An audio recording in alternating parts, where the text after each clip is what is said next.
สวัสดีครับเพื่อนพี่น้องที่รักทุกคนครับวันนี้เพื่อนร่วมทางจิตเวชสู่สุขภาวะมาในภาคที่1ถึงตอนที่8แล้วนะครับในตอนที่8นี้ลึกลงไปในเรื่องของอาการต่างๆที่เป็นไปแล้วจึงตั้งหัวข้อว่าโรคเปลี่ยนพฤติกรรมและก็สาเหตุนะครับเพื่อนพี่น้องที่รักครับในคนธรรมดาทั่วไปถามว่ามีอารมณ์โกรธได้ไหมครับเป็นเรื่องธรรมดามีอารมณ์เศร้าไหมครับเป็นเรื่องธรรมดามีความคิดฝันเพ้อฝันได้ไหมครับเป็นเรื่องธรรมดาแล้วก็เป็นสิ่งที่ดีแต่มันมีจุดแบ่งว่าเมื่อไหร่ที่มันเป็นอาการของโรคเนี่ยทั้งอารมณ์ทั้งความรู้สึกนึกคิดคำพูดการกระทำเนี่ยมันเปลี่ยนแปลงผิดแผกแตกต่างนะครับจนกระทั่งมีผลกระทบต่อการใช้ชีวิตกระทบต่อการเรียนกระทบต่อการทำงานกระทบต่อการใช้ชีวิตโดยทั่วไปนะครับจนกระทั่งบางครั้งเนี่ยรุนแรงถึงกระทั่งคิดทำร้ายตัวเองหรือทำร้ายคนอื่นหรือทำลายทรัพย์สินต่างๆซึ่งการวินิจฉัยโรคเหล่านี้นะครับจะกระทำโดยจิตแพทย์เท่านั้นส่วนวันนี้ที่เราพูดคุยกันในฐานะที่ผมมีประสบการณ์ตรงผ่านกับอาการของโรคบางโรคมาแล้วและก็ได้รับฟังได้แบ่งปันในการฟื้นฟูการฟื้นคืนสู่สุขภาวะพี่น้องนะครับที่มุ่งหมายจะก้าวข้ามอาการของโรคเหล่านี้ไปก็ได้เรียนรู้ร่วมกันนะครับในเพื่อนร่วมทางจิตเวชสู่สุขภาวะนั้นก็จะพูดถึงประมาณ5โรคทางจิตเวชหลักๆนะครับโรคแรกก็คือ depressive disorder หรือโรคซึมเศร้านะครับซึ่งในรายละเอียดเนี่ยเดี๋ยวจะแยกทำเป็นตอนๆไปแต่วันนี้จะพูดถึงทั้งหมดโดยรวมก่อนว่าคนได้ผิดหวังได้แต่ข้อบ่งชี้โดยหลักของโรคซึมเศร้านั้นมีอาการซึมเศร้าอย่างต่อเนื่องติดกันทุกวันเนี่ยเป็นเวลาอย่างน้อย2สัปดาห์หรือ14วันอันนี้ควรจะปรึกษาจิตแพทย์เพื่อได้รับการดูแลจากคุณหมอท่านนะครับโรคถัดไปคือ bipolar disorder หรือโรคอารมณ์2ขั้วอารมณ์2ขั้วนั้นจะมีขั้วที่ดิ่งเศร้าขั้วล่างเนี่ยคล้ายใกล้เคียงกับ depressive disorder หรือโรคซึมเศร้าแต่ว่า bipolar นั้นมันจะมีขั้วบนด้วยคือคึกคักเกินเหตุนะครับคึกคักเกินเหตุแล้วก็การยับชั่งใจต่ำนะครับแล้วก็มีการสลับกันของ2อารมณ์ซึ่งผู้ที่อยู่ในประสบการณ์ตรงของอารมณ์2ขั้วนั้นแต่ละคนก็มีรอบของการขึ้นลงของอาการและช่วงที่อาการสงบแตกต่างกันนะครับเรากระโรคกันต่อไปนะครับถัดไปก็คือสคิสโซฟีเนียหรือโรคจิตเภทนะครับโรคจิตเภทนั้นก็มีอาการที่เด่นๆอยู่คือจะมีอาการหูแว่วมักจะได้ยินเสียงมาบอกข้างๆหูทั้งที่มันไม่มีอยู่จริงให้เกิดความโกรธความเกลียดชังด่าว่านะครับหรือให้ร้ายแล้วก็จะมีในเรื่องของภาพหลอนนะครับแล้วก็มีการหลงผิดในทางความคิดว่าตัวเองเป็นคนที่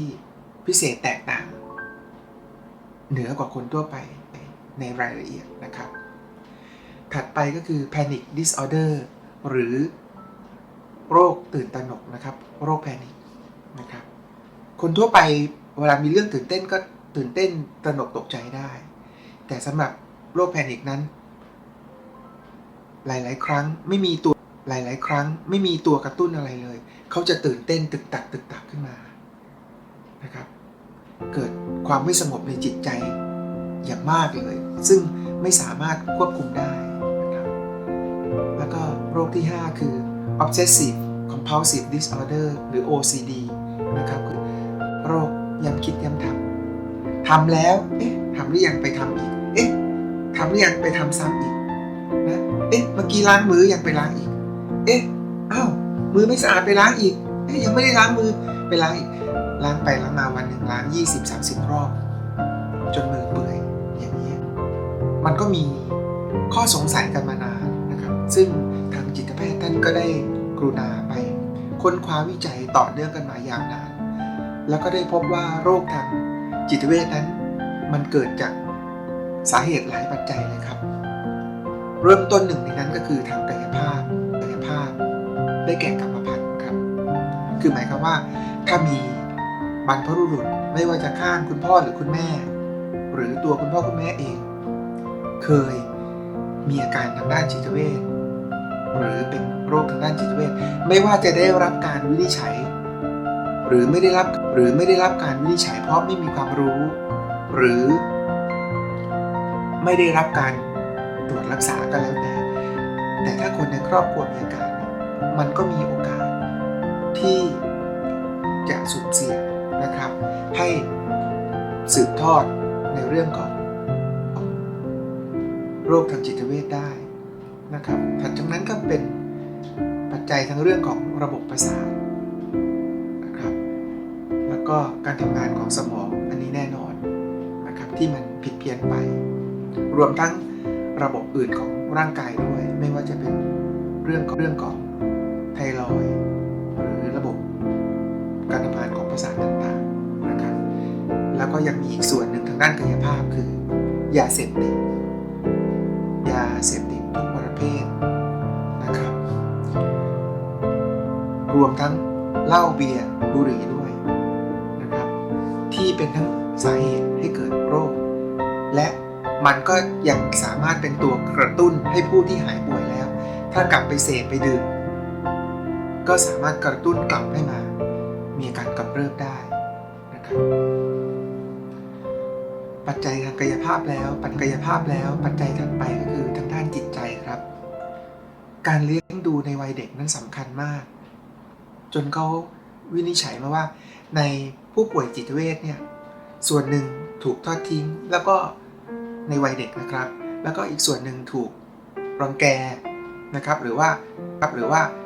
ดุว่าทุบตีจากคนในครอบครัวแล้วมันก็มีความลึกอีกว่าแต่มันก็มีสัดส่วนนะว่าเด็กที่ถูกทุบตีและเป็นจิตเวชเนี่ยสัดส่วนยังน้อยกว่าเด็กที่ถูกละเลยทอดทิ้งไม่เหลียวแลนะครับเพราะฉะนั้นความรักความอบอุ่นในครอบครัวนี่ก็เป็นเรื่องที่มีคุณค่าลึกซึ้งต่อจิตใจและต่อสุขภาพจิตในยามที่เขาเติบโตต่อมานะครับเพราะฉะนั้นในเรื่องของการพัฒนาบุคลิกภาพและการรับมือกับปัญหาต่างๆเนี่ยเป็นเรื่องของจิตใจทั้งนั้นเลยแต่ละคนมีจุดแข็งจุดอ่อนไม่เหมือนกันเรื่องเดียวกันสำหรับคนอื่นอาจจะก้าวข้ามผ่านสำหรับเราอาจจะก้าวข้ามได้ยากนะครับในทางกลับกันเรื่องบางเรื่องคนอื่นก้าวข้ามได้ยากเราก้าวข้ามได้ง่ายนะครับเพราะฉะนั้นแต่ละคนต่างพื้นฐานต่างจิตต่างใจนะครับแต่สิ่งที่มาส่งผลก็คือถ้ารับไม่ไหวแล้วกระทบอยู่เป็นเวลานานซ้ำอยู่เป็นเวลานานก็มีโอกาสเป็นปัจจัยให้เกิดอาการหรือไปถึงโรคทางจิตเวชได้นะครับสุดท้ายครับด้านสังคมนี่ตั้งแต่ภายในครอบครัวเลยรวมกันอยู่หลายคนนะครับดูแลเอาใจใส่กันอย่างไรเข้าอกเข้าใจกันไหมหรือถูกทอดทิ้งละเลยหรือถูกกลั่นแกล้งนะครับสังคมในนี้ยังชี้ชัดรวมไปถึงการกลั่นแกล้ง ชี้ชัดรวมไปถึงการกลั่นแกล้งในวัยเด็กในวัยเรียนซึ่งมีปัญหามากเลยแล้วในปัจจุบันแกล้งกันลงไปถึงในออนไลน์ในโซเชียลนะครับเพราะฉะนั้นเราจะได้ยินข่าวอยู่เรื่อยๆว่ามีการกลั่นแกล้งมีการเหยียดหยามกันแล้วมีการเองนะครับแล้วก็ถ้าไม่ทำอย่างที่พูดไว้ไม่แน่จริงอะไรเงี้ยสุดท้ายก็เกิดความสูญเสียขึ้นแล้วก็เป็นสิ่งที่น่าเสียใจมากรวมถึงปัจจุบันนะครับที่มีมากที่สุดก็คือผลกระทบจากการระบาดหนักของไวรัสทำให้กระทบไปถึงเศรษฐกิจนะครับคนเมืองเนี่ยกระทบก่อนเลยเพราะว่าเขาไม่ได้มีไร่มีสวนที่จะไปปลูกพืชผักอาหารหลังบ้านเนี่ยไม่มีเพราะฉะนั้นเมื่อไม่มีรายได้ขึ้นมากระทบโดยตรงเนี่ยเกิดความเครียดความกดดันถ้าเป็นต่อเนื่องยาวนานนั้นเนี่ยก็อาจจะเป็นสาเหตุหนึ่งทำให้เกิดอาการทางด้านจิตเวชได้นะครับซึ่งเรื่องเหล่านี้ละเอียดอ่อนเหลือเกินถึงจะต้องขออนุญาตเพื่อนพี่น้องที่จะมาพูดเป็นตอนๆในแต่ละโรคนะครับในท้ายเนี่ยของตอนนี้ก็ขอส่งพลังใจความรักความปรารถนาดีว่าในความทุกข์ยากลำบากในอาการของโรคที่เรายังสับสนมึนงงยังก้าวข้ามไม่ผ่านบางทีผ่านมาแล้วเจอตัวกระตุ้นกลับไปมีอาการกำเริบอีกเหล่านี้ผมเข้าใจอย่างลึกซึ้งผมเจ็บป่วยทางด้านจิตเวชมาถึง25ปีเต็มกว่าที่จะได้เข้าสู่กระบวนการรักษาที่ถูกต้องเข้าสู่กระบวนการฟื้นฟูอย่างครบวงจรและต้องฝึกฝนเพียรพยายามที่จะสร้างร่องความเคยชินใหม่ร่องความเคยชินที่เราจะไม่ทำเรื่องซ้ำแบบเดิมแล้วแต่เราจะมาอยู่กับนิสัยและความเคยชินใหม่ที่เราสร้างขึ้นมาเนี่ยจนเป็นนิสัยเนี่ยที่ดีงามที่เป็นเชิงบวกที่สร้างสรรค์นะครับแล้วก็หลีกห่างไปจากตัวกระตุ้นหลายๆสิ่งที่เราแก้ไขเปลี่ยนแปลงไว้ได้นะครับแล้วก็สิ่งไหนที่เราแก้ไขเปลี่ยนแปลงได้เราก็ทำอยู่กับมันให้ดีที่สุดเพราะฉะนั้นความทุกข์ของเพื่อนพี่น้องความยากลำบากของเพื่อนพี่น้องเป็นสิ่งที่ผมระลึกอยู่เสมอว่าผมสูญเสียเวลาทั้งวัยรุ่นและวัยทำงานไปทั้งชีวิตที่ลุ่มดอนเมื่อเรามีโอกาสฟื้นคืนมาระดับหนึ่งเราไม่อยากเห็นรุ่นลูกรุ่นหลานรุ่นเพื่อนจะต้องมาเสียเวลาวนเวียนอยู่กับการทุกข์ยากลำบากซ้ำซากอยู่นี้อีกถ้าคุณเข้าใจกระบวนการรักษาคุณเข้าใจถึงการฟื้นฟูสุขภาวะอย่างองค์รวมและพยายามช่วยกันทำงานเป็นทีมให้มันไปถึงจุดนั้นให้ได้คุณอาจจะใช้เวลา1ปี2ปีหรือ3ปีแต่คงไม่ยาวนานนะครับถ้าเราทำได้ถูกต้องแล้วก็มีองค์ประกอบที่ครบถ้วนแล้วลูกๆหลานๆพี่น้องนะครับก็สามารถจะกลับไปใช้ชีวิตในวัยเรียนวัยทำงานวัยหนุ่มวัยสาวได้สดชื่นมีความสุขและนั่นคือความภูมิใจความปลื้มใจนะครับเพราะเมื่อเราได้มีโอกาสพบกันวันนี้แล้วไม่ใช่เรื่องบังเอิญใครรู้สึกอย่างไรมีความเห็นอย่างไรใครมีอาการดีขึ้นใครติดขัดตรงไหนเขียนมาคุยกันไลน์เสียงมาคุยกันส่งคลิปมาคุยกันนะครับในกล่องความเห็นด้านล่างในกลุ่มของเราหรือจะตรงไปที่ Line ID ของผมโดยตรงก็คือไกร SOS KRAISOS นะครับก็ขอมอบพลังชีวิตทั้งหมดสู่ท่านจากใจถึงใจนะครับให้ท่านทำวันนี้ให้ดีให้มีคุณค่าทำไปทีละวันเราจะเดินก้าวไปด้วยกันและผมจะอยู่เคียงข้างท่านวันที่ท่านทุกข์ที่สุดขอให้ท่านรู้ว่ายังมีเพื่อนร่วมทางจิตเวชคนนี้อยู่อีกคนหนึ่งและมีเพื่อนร่วมทางผู้ฟื้นคืนอีกเป็นร้อยเป็นพันเป็นหมื่นเป็นแสนเป็นล้านทั่วโลกที่ยังเดินก้าวไปกับกันและก้าวไปสู่สุขภาวะด้วยกันครับจนกว่าเราจะพบกันในตอนหน้านะครับสวัสดีมีความสุขอยู่ในปัจจุบันขณะทุกท่านครับสวัสดีครับ